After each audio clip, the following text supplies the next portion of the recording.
Back on Inside Tennessee, John, you wanted to make a point about the turnout expected. Cliff Rogers, the administrator of elections, usually talks about some candidates and some races certainly influencing turnout. Is this one of them? Well, the big ticket races that people are going to be going to the booths for are the sheriff's race and the mayor's race. So it'll be interesting to see if they stick with it and keep voting. They mostly do, but sometimes, you know, once they cast their vote, they're done with the two big offices.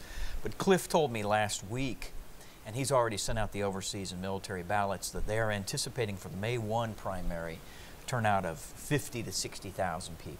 Which would be what percentage of registered voters? I think we figured out, doing rough math, less than 20%. Well, that's pathetic, but let's hope more people do turn out and surprise the politicos of the world.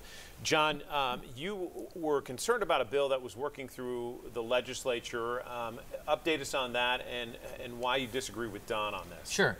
It's a bill that would have dealt with access to autopsy records, which, as you know, are typically paid for by government funds, and they deal with unattended deaths, often crime, sometimes health-related, such as opiate overdoses.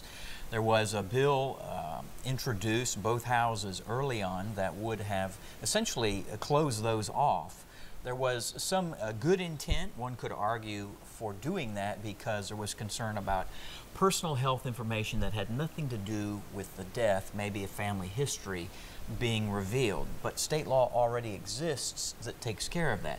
I get really upset about any idea of closing any kind of a document, any kind of a record that's funded by the public. I just think that is the wrong thing to do. So I was not happy about this. Sounds like it's been dealt with essentially. It's dead now in the Senate. Eddie Smith from Knox County had talked about maybe reintroducing a House bill that was tinkered.